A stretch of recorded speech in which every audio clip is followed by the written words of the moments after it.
Bismillahirrahmanirrahim. Assalamualaikum warahmatullahi wabarakatuh. Berita Al-Hijrah 4 Jamadil Awal 9 Disember bersama saya Nazira Syaringat dan berikut berita utama malam ini. Import ayam beku dari luar bunuh orang tengah.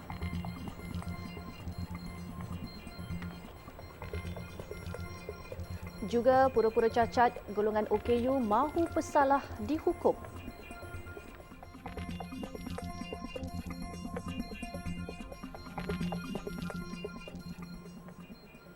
Kehadiran 2 ekor ular sawo batik lebih 200 kg dan 100 kg mengejutkan beberapa pekerja di sebuah tapak pembinaan di Kampung Gong Nangka, Marang. Pegawai Pertahanan Awam Marang, Lieutenant Mujahid Abdul berkata, ular pertama seberat 250 kg panjang kira-kira 5.8 meter ditemukan pada jam 2 petang. Manakala ular kedua lebih 100 kg sepanjang 4.2 meter ditemukan pada 3.15 petang Rabu. Katanya kedua-dua ular tersebut ditemui berlingkar di dalam lubang oleh pekerja pembinaan ketika mereka sedang melakukan kerja penggalian tanah. Kata Mujahid, sejurus menerima panggilan pertama, 3 anggotanya dikerahkan ke lokasi bagi menangkap haiwan tersebut dan ia berjaya ditangkap dalam masa 25 minit. APM sekali lagi menerima panggilan pada 3.23 petang berhubung penemuan seekor ular sawa juga di lokasi sama. 3 anggota mengambil masa 14 minit bagi menangkap haiwan tersebut dan pihaknya dengan bantuan orang awam terpaksa mengangkat ular itu dengan menggunakan jentolak. Katanya kedua-dua reptilia itu akan diserahkan kepada Taman Rekreasi dan Zoo Kemaman dalam masa terdekat dan beliau tidak menolak penemuan ular sawa tersebut adalah disebabkan habitatnya diganggu. Setiap rumah sembelihan ayam di luar negara perlu melepasi pemeriksaan ketat oleh Jabatan Kemajuan Islam Malaysia JAKIM sebelum produk sejuk beku tersebut dibawa masuk ke pasaran tempatan. Pengarah Sekretariat Majlis Halal Malaysia di bawah JAKIM, Marzuki Hassan berkata, proses audit itu dijalankan pihaknya berpandukan piawaian dan peraturan halal bagi menjamin status halal produk sejuk beku yang diimport. Apabila melakukan audit kepatuhan halal ke atas rumah sembelihan atau loji pemprosesan luar negara tersebut, JAKIM akan menggunakan standard dan peraturan halal Malaysia seperti MS 1500/2009, Halal Food Production, Preparation, Handling and Storage, General Guideline dan the Malaysian Protocol for the Halal Meat and Poultry Production sebagai rujukan utama tahap kepatuhan halal yang dilaksanakan oleh rumah sembelihan atau loji pemprosesan tersebut. Tambahnya, proses pengauditan ke atas loji pemprosesan luar negara juga melibatkan Jabatan Perkhidmatan Veterina JPV di bawah Kementerian Pertanian dan Industri Makanan MAFI. Selain itu, aspek penyimpanan dan pengangkutan juga diambil kira dalam menilai kepatuhan halal semasa pengauditan halal dijalankan. Jelasnya lagi, satu laporan pengauditan kepatuhan halal akan dikeluarkan oleh JAKIM bagi setiap loji pemprosesan selepas tamat proses audit tersebut untuk penelitian dan kelulusan akhir oleh JPV. Setakat ini terdapat 84 badan pensijinan halal dari 46 negara yang diiktiraf JAKIM yang bertanggungjawab memantau loji pemprosesan luar negara dari semasa ke semasa. Dalam pada itu, Marzuki menafikan dakwaan bahawa JAKIM mengeluarkan sijil halal kepada pengeluar ayam sejuk beku di luar negara. Sebaliknya, sijil halal tersebut hanya dikeluarkan bagi syarikat di dalam negara sahaja. Sementara itu, susulan langkah kerajaan untuk membawa masuk ayam sejuk beku ke pasaran tempatan, seorang penternak ayam tempatan yang mahu dirahsiakan identitinya menjelaskan tindakan itu adalah tepat bagi membunuh monopoli orang tengah dalam rantaian perniagaan. Namun, ia hanya relevan untuk jangka pendek kerana memberi risiko kepada industri ayam tempatan sekiranya dilaksanakan untuk jangka masa panjang.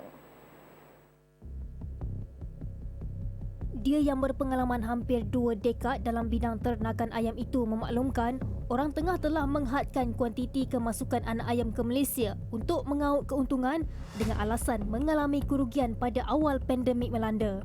Mereka kawal kemasukan anak ayam dan bila kapasiti ayam di Malaysia berkurang, harga akan kekal tinggi. So soalannya, berapa lama harga ni akan kekal tinggi? selagi mana integrator ni tak masukkan anak ayam ekstra pada waktu sekarang sebab mereka nak kawal harga, jadi selagi itulah harga ayam susah nak diturunkan. Dan apa yang dibuat oleh pihak kerajaan untuk memasukkan harga ayam daripada luar, pada mata saya untuk jangka masa yang pendek bagus, supaya integrator ni sedar mereka perlu untuk masukkan balik anak ayam pada kuantiti yang sepatutnya. Mereka tak patut kawal kemasukan anak ayam. Tambahnya, isu kenaikan harga juga berpunca daripada kesilapan kerajaan sendiri kerana tidak memberi solusi kepada penternak yang terpaksa menjual ayam RM3 sekilogram bagi harga ladang semasa awal pandemik. Bagi memastikan harga ayam sentiasa di dalam kawalan, beliau menggesa agar kerajaan untuk memecahkan monopoli orang tengah secepat mungkin dalam membantu penternak dan peniaga kecil yang sudah tersepit untuk sekian lamanya. Di Malaysia, 70% ayam ni dihasilkan oleh pihak integrator yang besar. 70% hingga 80% integrator besar ni yang kontrol kapasiti dan harga ayam di Malaysia. Mereka ada Persatuan Penternak Ayam Malaysia yang mereka ni kontrol. Mereka yang tentukan, okey, minggu ni kita kurangkan kemasukan anak ayam. Minggu ni kita naikkan harga ayam. Minggu ni kita turunkan harga ayam. Mereka yang tentukan harga ayam naik ataupun harga ayam turun.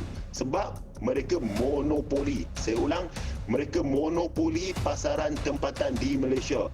Dan untuk kerajaan kawal harga pada jangka masa yang panjang, kerajaan perlu pecahkan monopoli integrator ayam ni.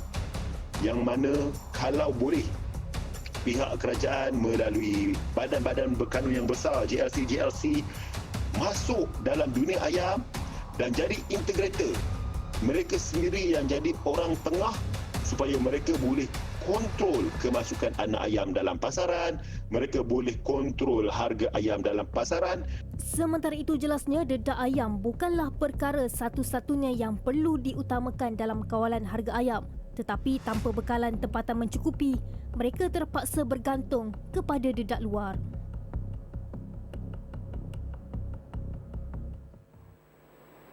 Presiden Persatuan OKU Sentral Datuk Ras Adiba Muhammad Razi mahu individu yang mempersenda golongan orang kurang upaya OKU dan menyalahguna hak golongan tersebut dikompaun dan dikenakan hukuman.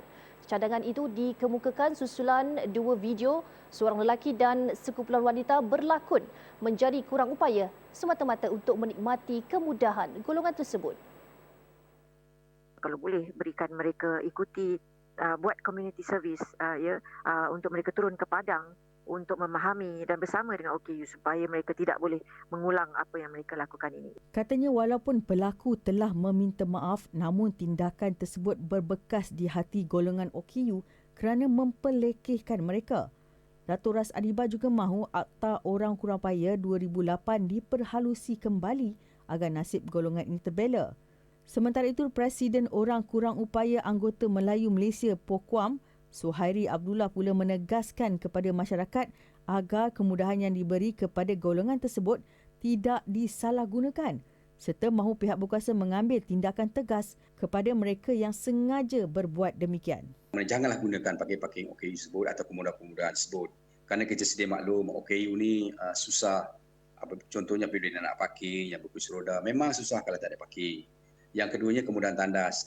Kalau lah OKU yang berkursi roda nak masuk tandas, menggunakan tandas biasa memang tak boleh. Oleh demikian, saya berharap kemudahan-kemudahan ini tidak disalahgunakan oleh masyarakat. Kalau tidak ada penguatkuasaan, maka saya rasa perkara ini akan berlarutan lah.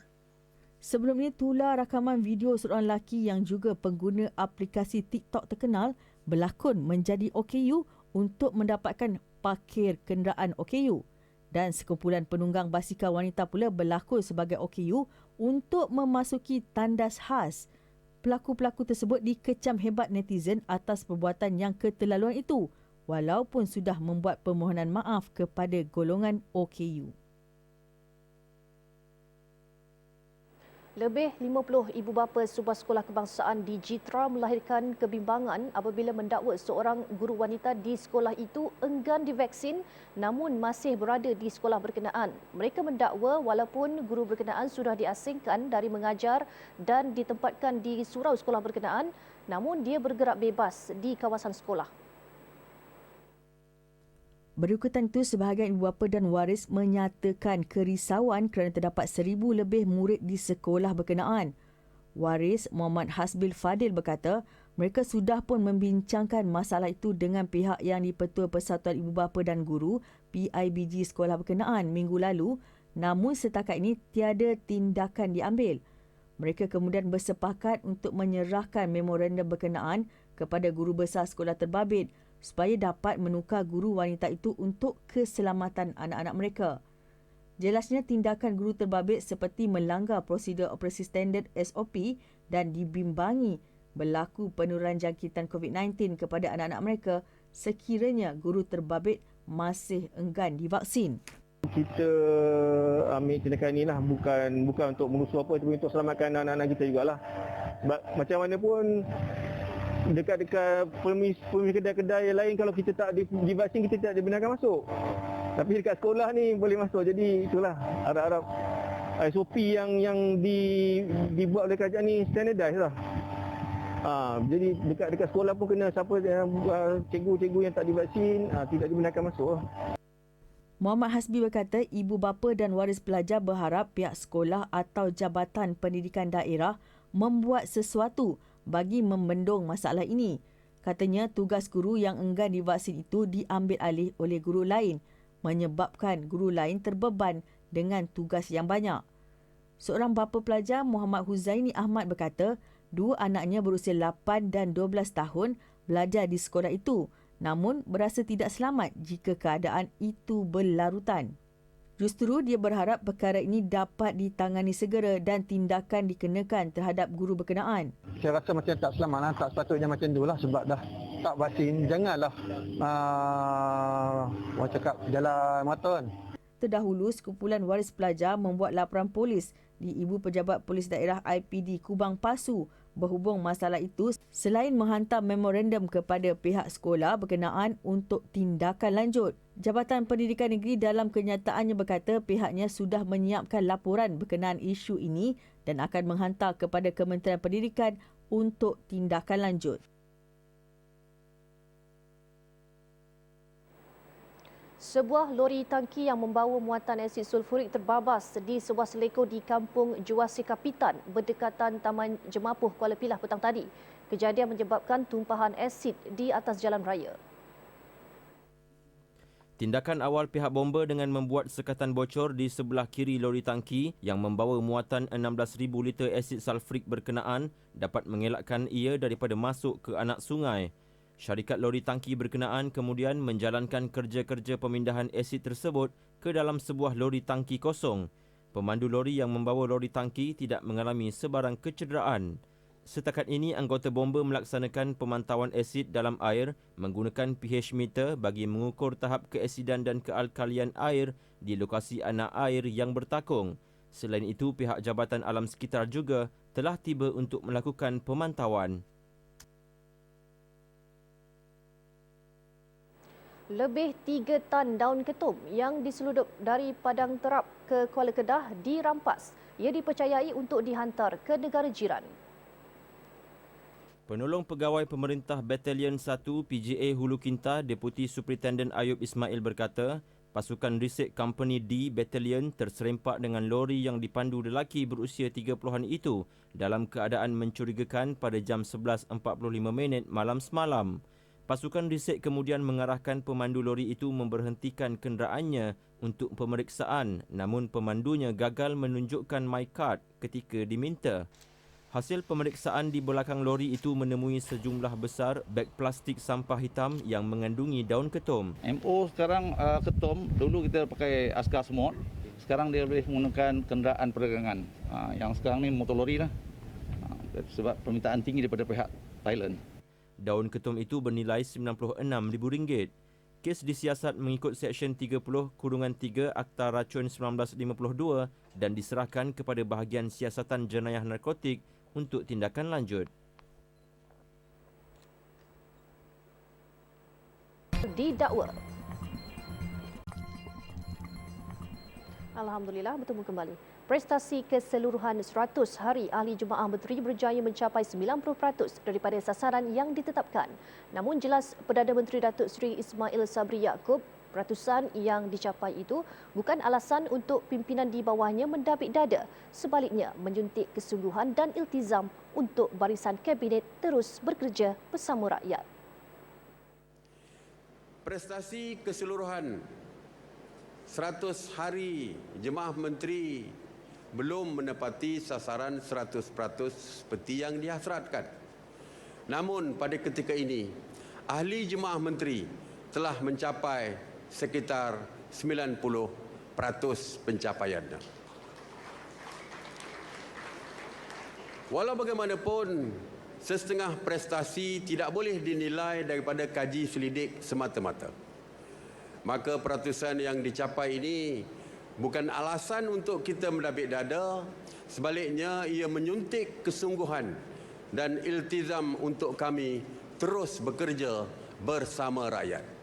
Katanya 140 sasaran telah ditetapkan untuk dilaksana sepanjang 100 hari tersebut membabitkan 5 kluster iaitu kluster Menteri Kanan, Ekonomi, Sosial, Keselamatan dan Infrastruktur.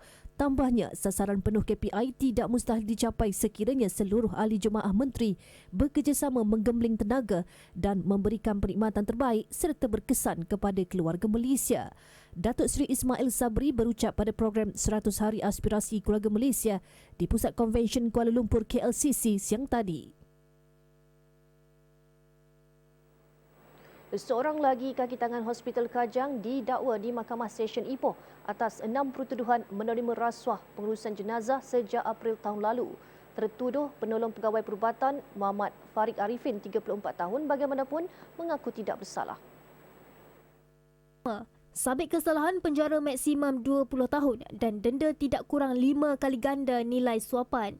Kes dipindahkan ke Mahkamah Session Shah Alam untuk disebut semula pada 10 Januari bersama beberapa tertuduh lain.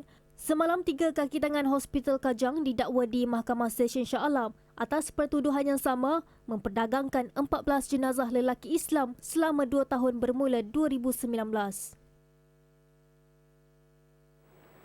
Sementara itu, pasukan #RasuahBusters hari ini memulakan konvoi bagi memberi kesedaran anti rasuah kepada masyarakat secara besar-besaran. Penasihat projek tersebut, Datuk Muhammad Nasir Hamzah berkata, konvoi ini merupakan langkah awal kempen ini. Ini adalah langkah awal. Kita konvoi ini sebenarnya cara kita untuk memberitahu rakyat bahawa gerakan kita ini sedang berjalan. Kalau kita cara diam-diam ataupun senyap-senyap saja, kan, ataupun melalui akhbar, melalui TV saja, mungkin kesan dia tidak begitu. Jadi kita sekarang kita buat di Selangor dulu, kemudian kita akan bergerak ke kampung-kampung juga dan kita akan pergi ke seluruh negara sehingga bulan April ini. Menurutnya lagi, konvoi tersebut melibatkan lebih 400 rakan gabungan dalam membawa misi menentang rasuah bagi memulihkan kestabilan politik, sosial dan ekonomi negara.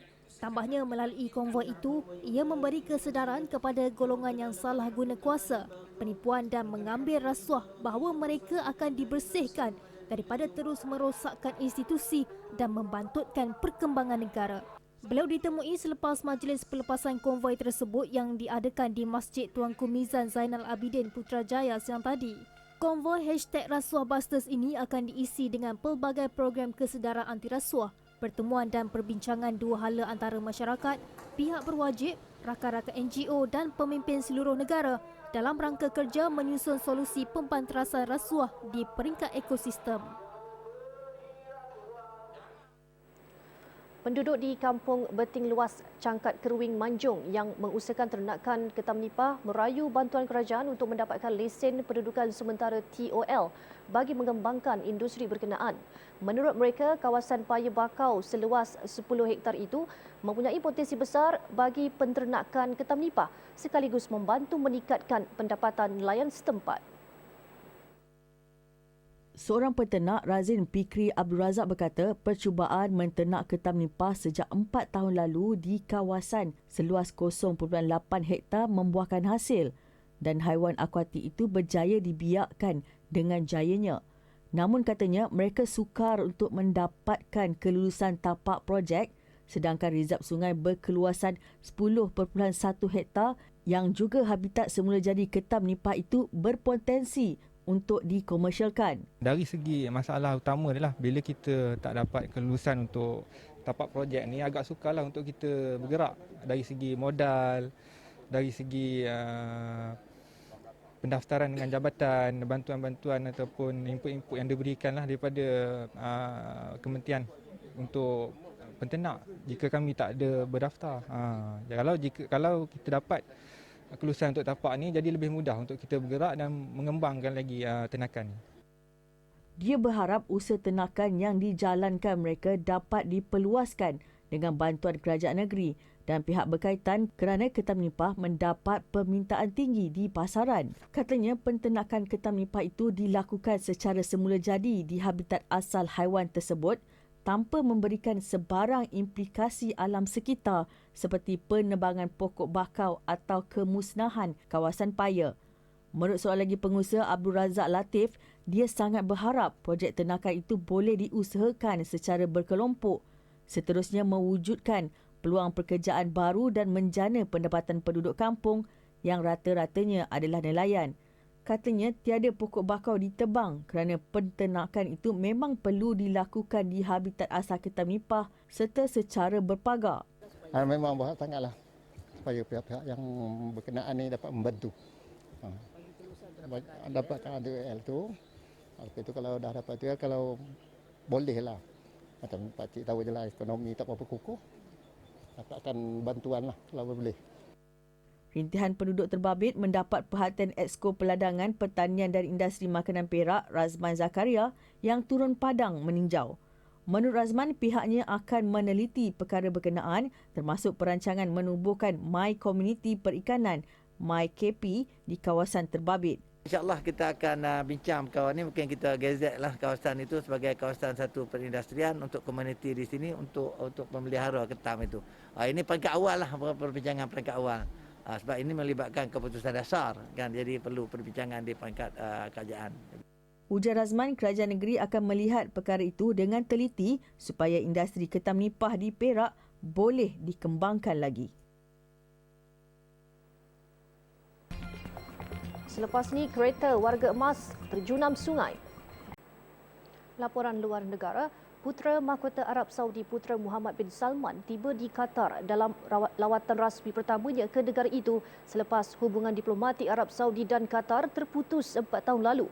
Lawatan itu adalah sebahagian daripada siri lawatannya ke negara-negara Teluk.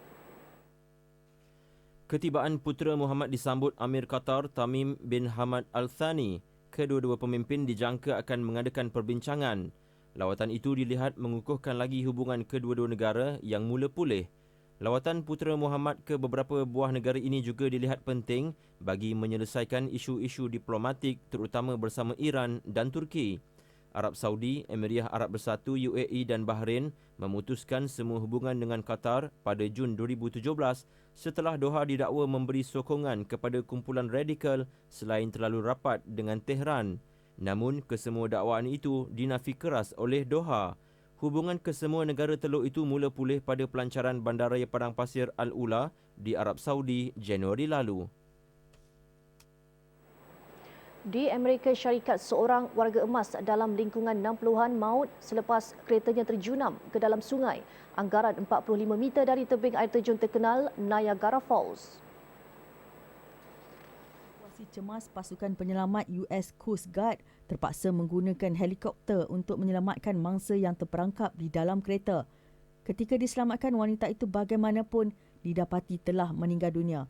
Menurut saksi yang berada di kawasan berhampiran, mereka tidak mengetahui bagaimana kereta itu boleh terjunam ke dalam air, namun mengesyaki ia mungkin tergelincir dari jambatan pejalan kaki yang licin akibat salji. Punca sebenar insiden masih dalam siasatan. Pihak berkuasa mendapati mangsa adalah penduduk tempatan kawasan itu. Ketika berita ini ditulis, identitinya masih belum didedahkan. Governor New York dalam ciapannya di Twitter menyuarakan rasa sedih dan simpati terhadap mangsa.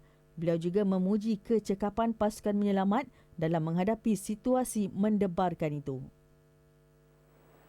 Baik, dengan itu sekian berita Al-Hijrah. Jangan lupa saksikan program Dengar jam 9 malam ini dengan tajuk Berdamai dengan Takdir. Dengan itu saya Nazira Syaringat. Assalamualaikum warahmatullahi wabarakatuh dan selamat malam.